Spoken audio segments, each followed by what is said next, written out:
Welcome to Chillin' 101. We hope this video helps. You start by confirming your router or access point supports scheduled Wi-Fi or parental controls. This saves wasted steps. Once done, log in with admin credentials and locate the wireless or access control section. Make sure you have devices identified by SSID or MAC address and a clear schedule, for example 22.00 to 06.00. You do this because routers vary. Accessing the right panel first prevents guesswork and lets you change settings. You now build the actual rule. Navigate to wireless, access control, or parental controls and pick the SSID or specific device MAC addresses you want to schedule.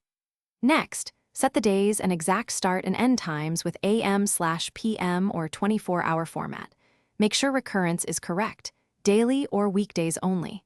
Then choose the action, such as disabling Wi-Fi or applying bandwidth limits. You do this because precise targeting prevents accidental lockouts and ensures only intended devices follow the schedule. You finish by saving and applying the rule, then reboot the router if the interface asks for it to activate scheduling. Once applied, test with one device during both active and inactive windows to confirm the rule works.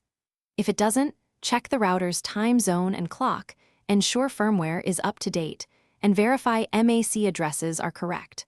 Also confirm that guest networks or secondary SSIDs aren't bypassing the rule. This final check prevents surprises and keeps the schedule reliable. Thanks for watching. Consider subscribing if we helped you.